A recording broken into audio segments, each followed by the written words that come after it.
Hi, my name is Justine Jones and this is my brand new podcast, Starting Over, where I will be meeting celebrities, everyday people and experts and finding out what happened in their life when they needed to start over. We'll be giving you lots of advice on sobriety, on starting a new career, relationship breakdowns. There's so much to unpack here. I hope you can join us whether you need to start over or whether you just want to tune in.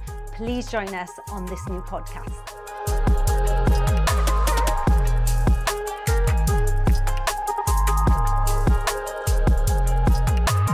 A huge thank you to the sponsor of this series, Lost Sheep Coffee, who have provided us with the most amazing mocha iced coffees, lattes, and they also do their own coffee beans. Give them a like and a follow, because without them, this podcast wouldn't be possible, and they're fabulous.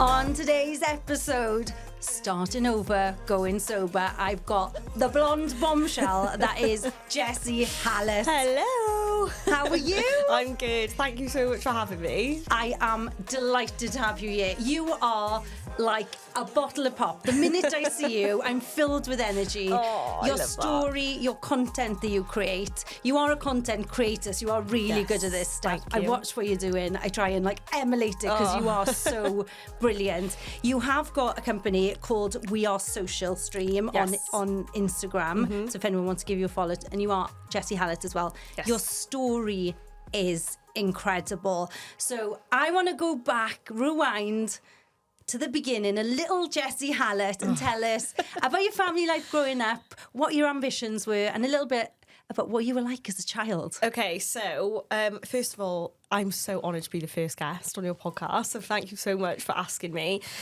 Little Jessie, I think I started singing before I could talk, and I just always wanted to be on stage. I was in dance class, I was in performing arts, I was doing music. Anything that included me being the centre of attention, that is what I was doing. And now I say I'm like Tinkerbell, I need applause to live. That was me all over as a child. And my parents always say I was the happiest baby. Aww. I was just sat there, I was doing my own thing, I was running about naked all the time, just singing to everyone. I'd always be dressing up, and I was always doing something to entertain. I think I always knew I would be, an entertainer, I guess, which is wild because I don't think that's what I am now. But obviously I do social media and things like that, so it's sort of weaved into my career now. But yeah, I was always a performing arts baby, very sociable, very happy, very performing arts baby, is that a thing? Very much like life of the party, even when I was little. But not many people say that, and that's what I love about you. You are so open and honest. Yeah. And for anyone who already follows you on Instagram, we'll delve into the story in a little minute, but you are so honest. You wear your heart on your sleeve. Yeah, I do. And the highs and the lows are out there. But for someone to just admit, I lived for the applause. I just wanted attention. I just want attention. I'm like it now. I've always been like it. Anything I'm doing, I just want attention. But there's pros and cons to that. And I never used to be vulnerable. I never used to share the dark side of it, the down times, which is, a lot of my content is quite heavy on that. It's been a hell of a journey. But I just think, just be authentic, be honest, be yourself, and everything else will fall into place. Social media is quite toxic for that, isn't it? Because you could filter through just the really happy days of you and go, oh my gosh, what a life that girl lives. She's happy, she's bouncing from event to event, she's content creating. Yeah. But even this week, like I said to you yesterday, I'm so glad you're coming on the pod tomorrow, because the last couple of days you said you'd fallen out of your little sort of routine. Yeah. It really knocked you. Yeah. And you were feeling really flat. And it's really difficult sitting opposite you today to even imagine that. But take us back to the headline of this podcast, this episode, is Starting Over, Going Sober. Yeah. You were a bit of a party animal. Yeah, understatement of the year, that. Christ. take us back to those times. How much were you drinking? Were you binge drinking? Were you just drinking consistently? Were you out every night? And what was the moment that you knew you had to start over? So I have always had an unhealthy relationship with alcohol. I just probably started drinking when I was 13, 14. Going to house parties, sneaking out, which again, I think it was pretty normal for people my age to be doing that. But I always would black out, take it too far, always. Really? I've never had a healthy relationship with alcohol. My parents, my family, my dad's side of the family are Irish. We've always got, big parties going on. My parents were big drinkers. I'm sure they won't mind me saying. They were very sociable. They were life of the party. And I just sort of grew up in that environment. So, yeah, I've always had an unhealthy relationship with alcohol. And then I started, when I was old enough to start working, so 16, 17, 18, I started working in the hospitality industry. Now, for anyone who has worked in bars, clubs, pubs, anything like that, it's hard.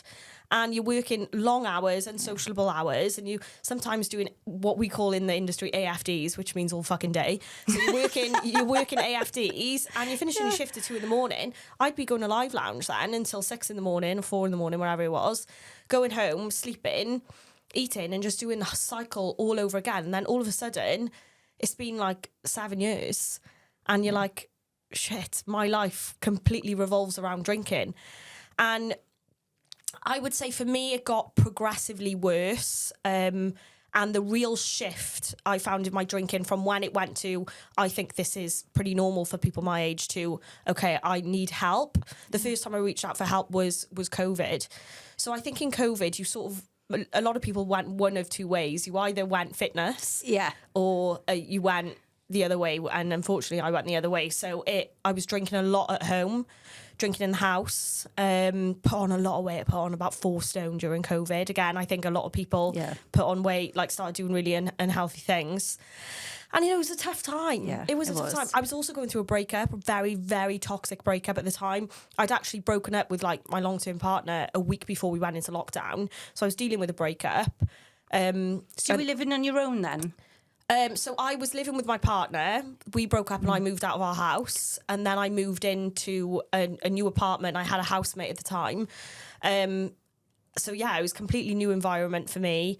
And I just self-medicated through booze. And it wasn't a glass of wine at night. I'd be drinking 2-3 bottles of wine. I'd be getting I'd be getting blackout drunk. When you say blackout, do you mean you literally would pass out? Yeah, I'd pass out. Yeah. And now I was doing that maybe 4, 5, 6 times a week. It wasn't unusual for me to do, and I did that all through COVID basically. And then we came out of COVID, we came out of lockdown, and I got even worse. But I was doing it going out now instead of staying in, and put myself in some really dangerous positions. And then Can you elaborate on that? Doing things like getting behind the wheel, really, things like that, which I shouldn't have done, and yeah, just being in really dangerous positions for a woman to be in. So putting your life in danger. Yeah, definitely. And I've made a lot of mistakes, and I have held my hands up to them, and then drugs came into it as well. So I've sort of dabbled in my teenage years, but it was never a massive thing. And then, the sort of year prior to me getting sober, that was an issue. Every time I'd have a drink, I would then look to go to drugs. And then it was almost like a gateway for me then. And then it got to the stage where I was it was a Tuesday afternoon. And you're looking for something. Yeah. Well, I always had something on me. So I was, I never used to be the instigator with things like that. So I thought I didn't have a problem, because I was like, well, it's not me. I'm just getting involved because someone else is. And if there's other people around you doing it as well, you go, well, they're doing it. But it's a circle of friends. It's the friends you keep as well. And then that became an issue for me. But like I said, I did put myself in a lot of dangerous positions when I was under the influence. But for me, it was what would happen after. It was the days after. It was the anxiety, the fear after. And I was suffering with depression, anxiety at that time in my life anyway. I was on medication for it. And which is also said that you shouldn't be mixing all that together. Petrol on a fire. It's literally pouring petrol on a fire. But when obviously I've done the work now, you know, I didn't know that I was just using all of that to mask because I just didn't want to feel anything. What were you masking? Self-loathing for a lot of it. I was not confident at all. And I think a lot of that came from the negative implications from my breakup. It was a really bad breakup, and yeah, I just completely lost all my self-confidence. And then, you know, I put on all the weight and I just didn't even recognise myself anymore. I didn't like myself. I didn't know who I was without a glass of wine in my hand, to be honest. And the day I went sober, I woke up from literally the world's worst hangover. I looked out my bedroom window and it's so vivid, the feeling I had, and I just didn't want to be here anymore. And I said, you know, that was probably one of the first times in my life that I'd made a plan, you know, and this scared me. It really did scare me. To wake up with that feeling of, I don't think I want to be here anymore. I had no purpose, I had no drive, you know, I had no money. I was the person people called when they had nothing else to do, because they know with me, at least you get pissed and you have a good time. But then she'll go out. Yeah, literally that's all I was. But then you don't realise the implications that has on me the day after. And, you know, God, who have I called? You know, what have I done? What have I said? Have I fallen out with one of my friends? What have I... Would you actually not remember things? No. Like, I was going to say even now, but obviously I haven't had a drink in like 2 and a bit years. I used to black out constantly. And I have no recollection of what I've done. I remember, right, it's not funny, but it is quite a funny story. So I was in Australia and I went to go see the Coldplay concert and I got so pissed. I don't even remember being there. I don't even remember going. I know, it was that bad. Did anyone take photos of you to prove you were there? No, I filmed the whole thing on my phone. And then I woke up the next day and I was literally watching the concert back on my phone because I was so drunk I don't remember being there. And again, it's like, that was sort of normal behaviour for people my age, like being, you know, young in your 20s. But what wasn't normal was the feelings I had the day after. Yeah. Or I don't think that was normal, because I don't want anyone to ever feel like that ever again, which is why I talk about it. And you're numbing something. You were in pain. So you were numbing yourself with this. Yeah. That's exactly what I was doing. I didn't know who I was. I didn't have a purpose. I didn't have a drive. I didn't like who I was. I had no confidence. But when I'd had a drink, everyone loved me. You know, I was life and soul of the party.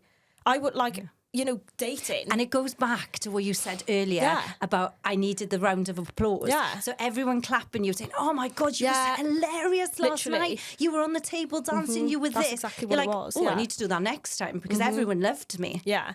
And that's exactly what it was. You know, it's like when I was little, when I was in dancing shows and I was in, you know, the pantos and the whatever, you know, that applause. Oh my God, I lived for it. And then, when I'm going out and I'm buying everyone drinks and I'm the first one and the last, you know, the first one up, last one home, and people are loving it, it's all external validation. And you think, oh, okay, so that's what I'm here for. I'm here to, and it's another form of entertainment. Is that my purpose? Am I here to make everybody else happy? Yeah. But internally, you're not actually happy. No. Yeah. You're numb. Yeah. I look back at photos of me now when I was have it on nights out. And don't get me wrong, and I want to make this really clear, I had some of the best nights out. Like, I've had some of the best times when I was drinking and when I was with my friends and things like that. I'm not here to say alcohol's the devil and you should all go sober. That's absolutely not what I'm saying.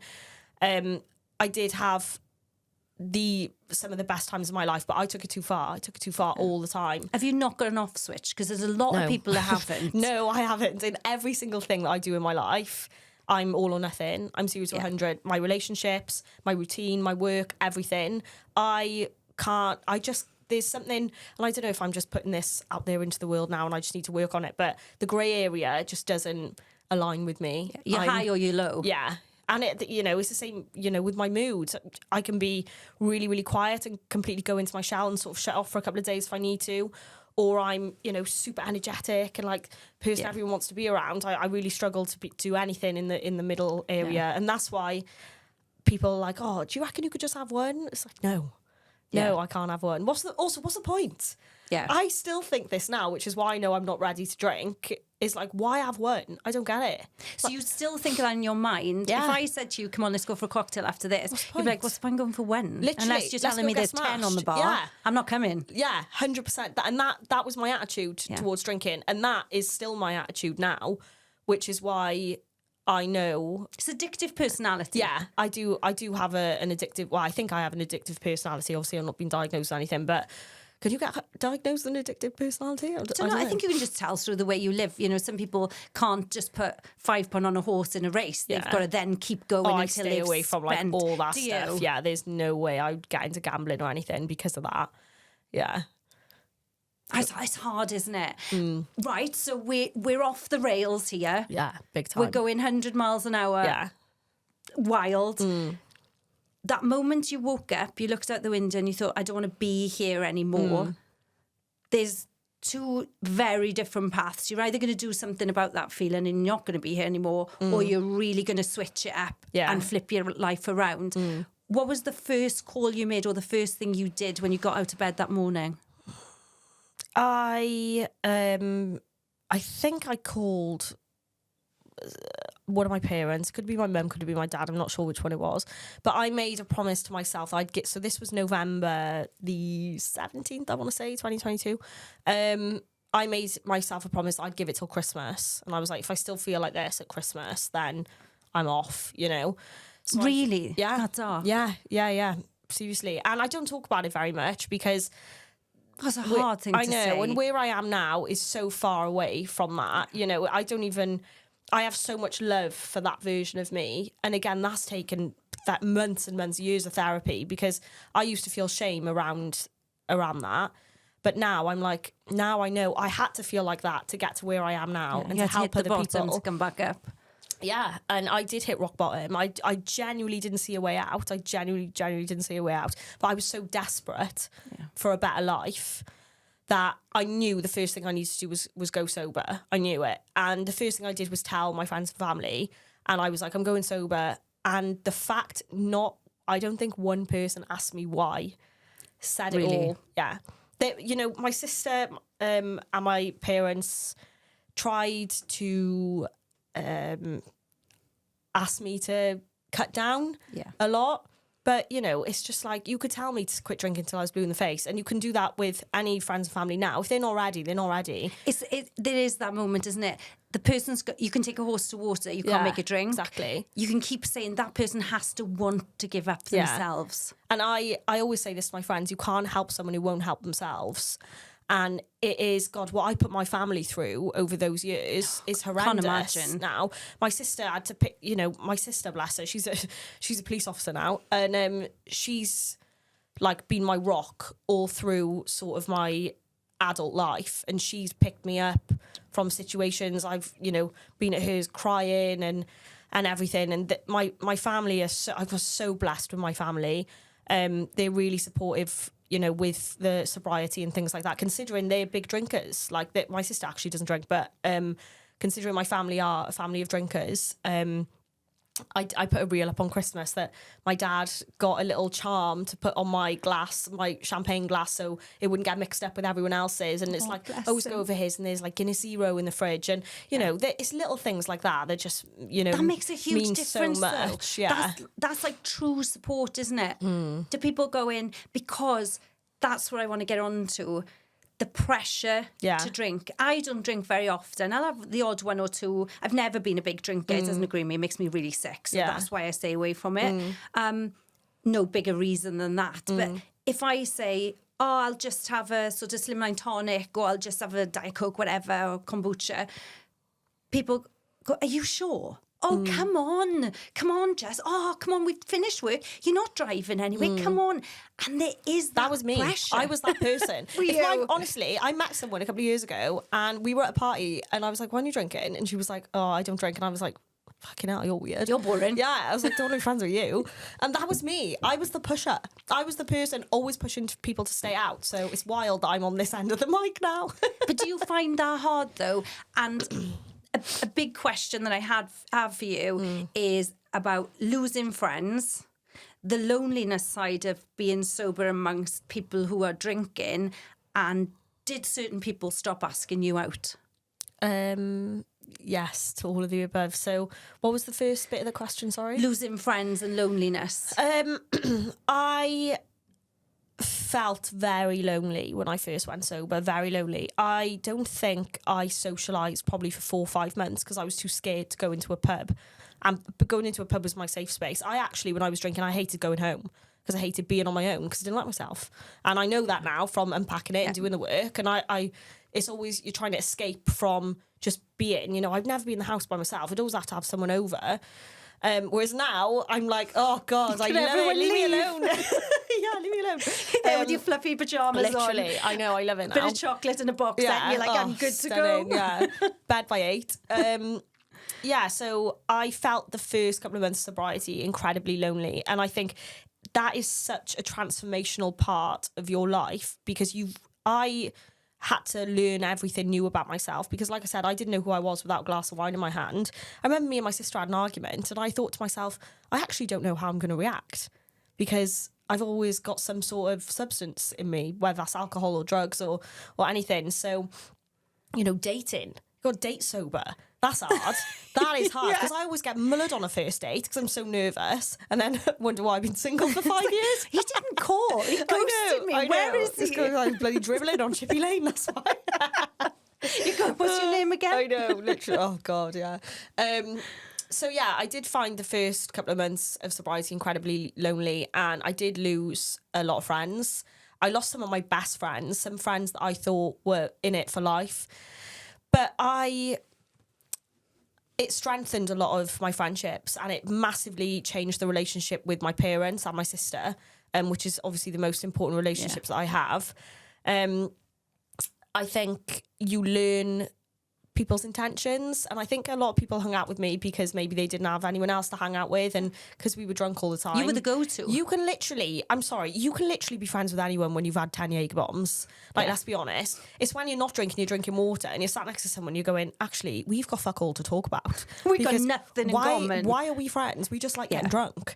And that's what I found a lot with sort of letting friends go and things like that. And I think it's absolutely fine. You know, it's sad, but it's necessary. I don't think you can change completely who you are and you can change your life if you keep the same circle of friends. Saying that as well, I have kept a lot of the friends that I've been friends with since school and they've seen every phase of my life, you know, from when I was in school to when I was the party girl to when I was struggling with depression and drugs and to now coming on the other side. And those friendships, you're in it for life. Yeah. You know? You see me at my best, you see me at my worst. Yeah. I've had friends that like literally picked me up off the floor, broken in a million pieces. And then they're there applauding me if I've won an award, you know? So there's friends that are there through thick and thin. Yeah. And as you get older, I think every year you get older, you start to realise the smaller your circle, the better. Yeah. But I think, it's like relationships. You know, you have a boyfriend for a couple of years and it doesn't work out and then you get a new one and things, and things like that.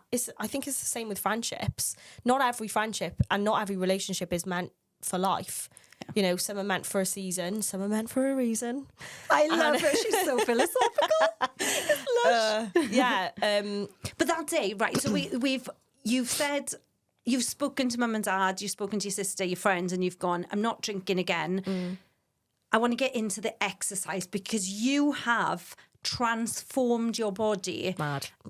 So incredibly. You look like a completely different person. It's wild, isn't it? How did you first step into the gym? Did you start walking? Did you start jogging? Did you get a personal trainer? What did you do? What were the steps? And what advice would you give to anybody listening this in the wild phase that wants to get healthy, stop drinking and get fit? So the first thing that I did was just gave up drinking. And the amount of weight I lost from literally not doing anything other than not drinking, I think I lost about 2 stone pretty quickly because the excess calories, because I was drinking sort of 2 bottles of wine a night and the rest, that's what, 750, like 1,500 calories. Really, is it? Yeah, I think a bottle of wine's like 750 calories.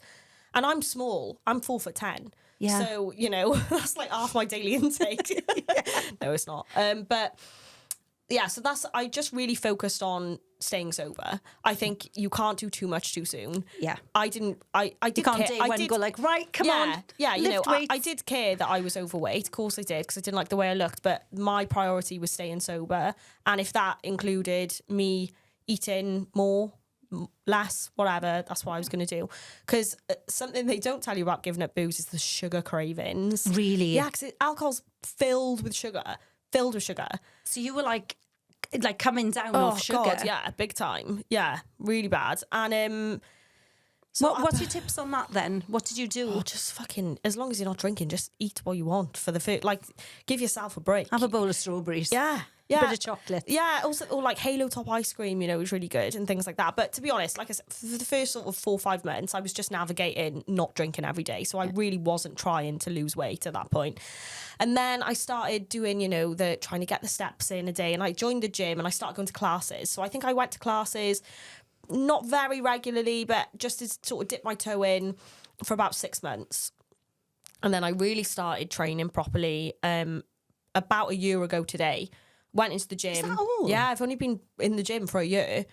So sorry, from the time I went sober to now, so 2 years, I've lost about 5 stone in that time. In the first year, I wasn't really in the gym. It was more just steps, not drinking and making mindful choices with food. Yeah, so the first year, getting your head back together. Getting your head together. Yeah, massively. I did lose quite a lot of weight in that first year. But yeah, that was without sort of trying, to be honest. And then started weight training then around this time last year, got a PT, and I just wanted to be a gym girl. I was like, I want to be a gym girly. I want to be one of those girls. Never been sporty. I am terrible at every sport. Never been into running. I was one of the girls that would like pretend I was on my period at PE so I wouldn't have to do it. Yeah. And I've been a dancer. I used to dance a lot when I was a kid, but that was it, sport-wise. My sister was a sporty one. But I just thought, right, I need to do something. So, yeah, got a PT and I've trained. I train about 5 times a week now over the average, and now I've just started incorporating running as well, which is a lot. You do. My arse I see a little five. My glute. I did bloody leg I'm glad day. you said it's from running. Yeah.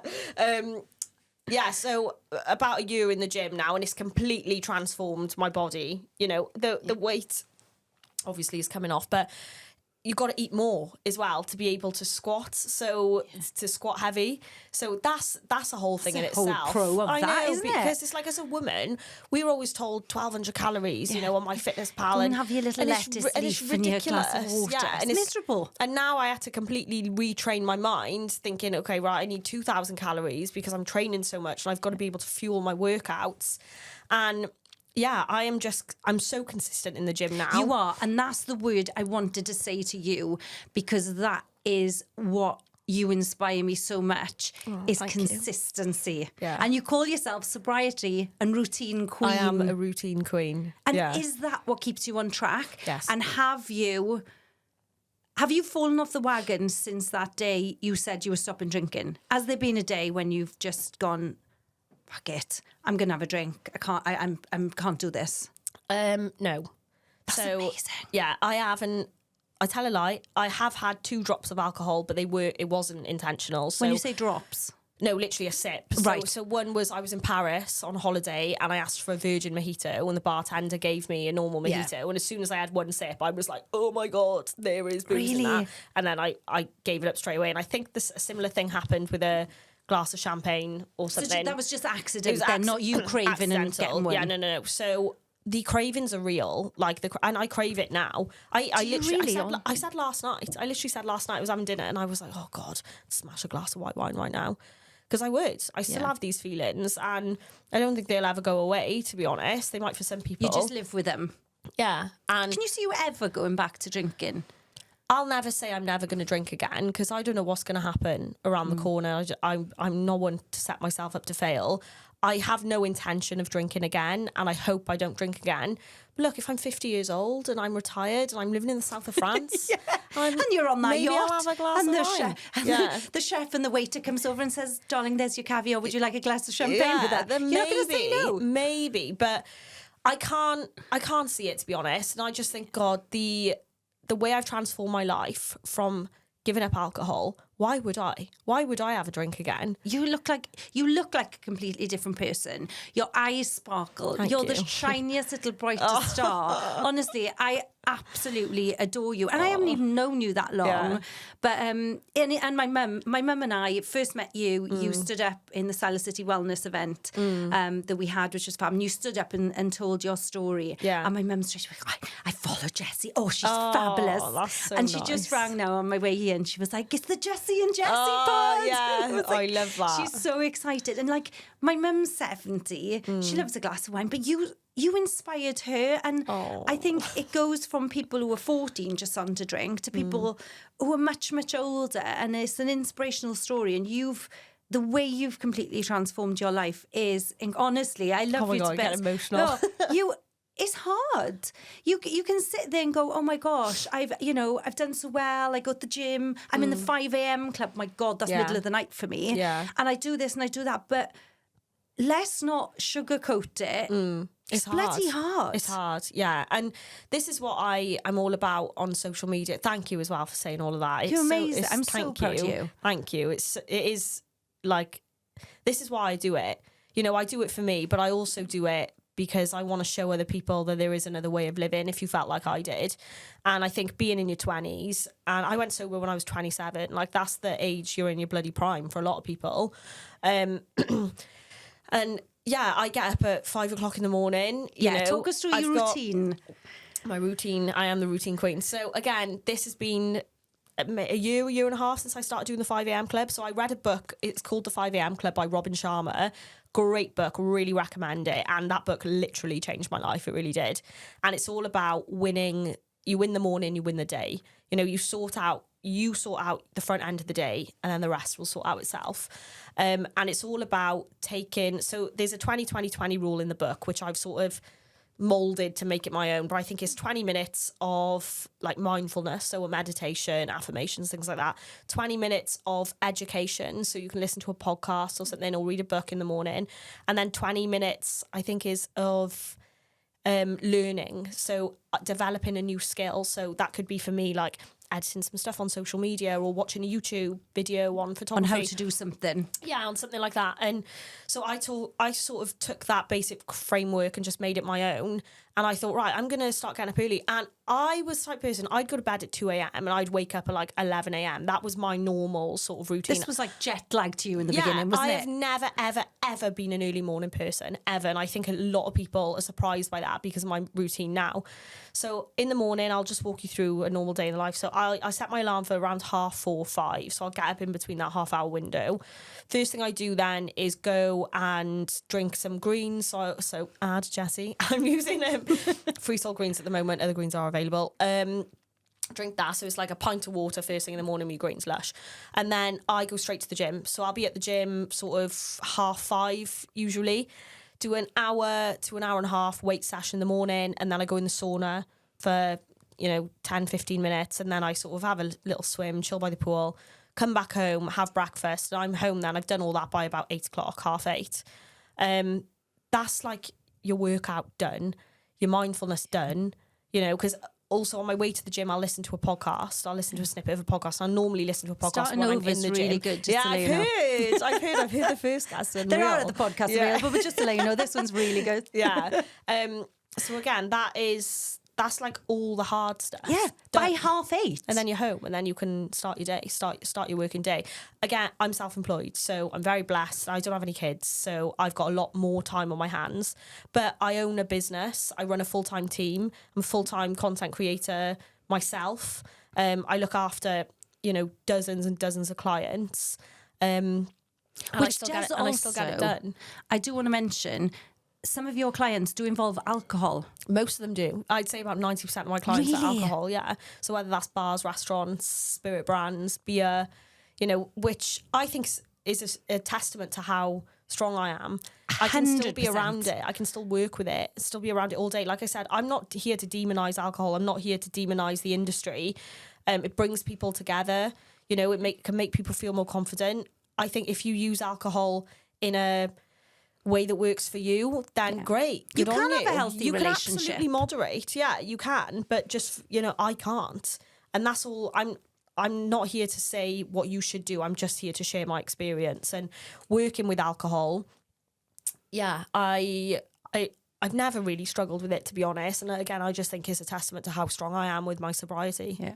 You are so strong. Thank you. But keys to that are consistency and routine. Yeah, so one of my sayings that I love is follow your plan and not your mood. Because I'll show up to the gym even when I don't want to. Yeah. And there's a lot of days I don't want to. But I've got... Do you know you'd go downhill? If you didn't go to the gym that day and you said...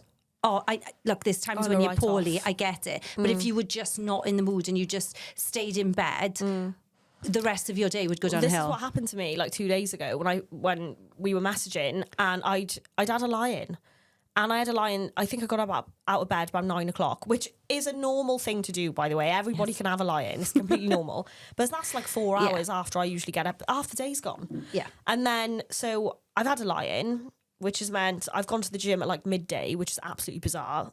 Didn't end up going to the sauna because I've gone, oh, well, I've got too much to do in the day now, so I haven't got time. And then it just so easily slips. And then I'm so unproductive. I'm sat there looking at a to-do list that I haven't even touched. All of a sudden I look at my watch and it's like 4 o'clock. It's probably nearly bedtime. You know? 4 o'clock? No, what time do you go to bed? I aim to be in bed by like 9. Sleeping? Or just in bed having a little read or something? In bed for 9. I'd love to be like 9:30, 10. I'd be asleep by, if all goes well. But yeah, it's all about consistency. And I know now, anytime I wake up later than I should have or do that can really slip me out of routine. And me being out of routine really affects my mental health. Now, just another quick tip for the listeners. If you go on holidays... or you've got a couple of weeks off work or holidays, how do you manage that? I still keep a routine when I'm on holiday. So I've just come back from Dubai recently, and I'd still get up, around not 5, but around sunrise, which was about 7, and I'd get up and I'd go straight to the gym, and then I'd go down for breakfast. Yeah. And I always keep a routine on holiday because, one, exercising and being strong makes me feel amazing. Like the endorphins are so nice. Like going on a run, around the marina in Dubai. Especially if the sun's out. Stunning, yeah. And I just think my life now is incredible. Like honestly, what I've built in 2 years, from where I was to not wanting to be here to now never wanting to leave. Everything I do is for longevity, and that turnaround, it's like, why would I do anything else? Why would I have a drink? Why would I want to sleep in and not go to the gym? If you stick to what you say you're going to do, you start trusting yourself more, you start having more self-love, and from that everything else falls into place. I'm a massive advocate of that. If you look after your health, your physical health and your mental fitness, everything else will work out, whether that's your job, your relationships. You've just got to put you first. And I'm very selfish in that way now, and I'm not afraid to say it. I'm a selfish person, as in like I'm number one. Even with my job, if I'm not in a good place, my clients will suffer, my team will suffer, my business will suffer. So I need to sort myself out first. And that's, if anyone takes anything from this today, is be more selfish, sort yourself out, and everything will work out. And how proud would little Jessie on November the 17th, 2022 be of... Oh gosh, you've got me feeling emotional now. How proud would that Jessie be of the Jessie sat here today? It's honestly, I never knew life could be this good. Like, I really didn't. And I think looking back at the person I was, waking up, looking out my window, not wanting to be here anymore, I'm proud of her for making that decision and making a change. Because it's hard. It's the hardest thing I've ever done in the world. It's every day is hard. It's hard getting up at 5 a.m. It's hard going to the gym. It's hard showing up, but you do it, and you do it every day. And I'm 2 years, 2 months sober. I've lost 5 stone.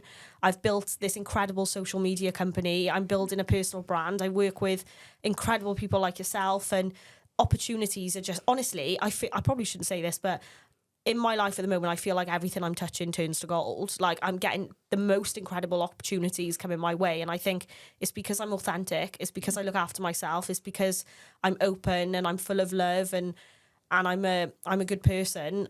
And I think if you live your life like that, you're gonna get it all back tenfold. Yeah. You put it out there to the universe and it comes back to you. Exactly. Well, you are amazing. I am so honoured to have you here, inspiring everyone. The audience, give her a follow. Jessie Hallett on Instagram and at We Are Social Stream for her content creating company. You are amazing. You're a huge inspiration, and thank you so much for coming. You're the best. Oh, that was so nice. Oh, I nearly cried like 3 times. I nearly cried like 3 times then. I was like, little Jessie. I know. You can't be any smaller. She was so wild and naughty. That was amazing, that wasn't was it? so nice. Love it.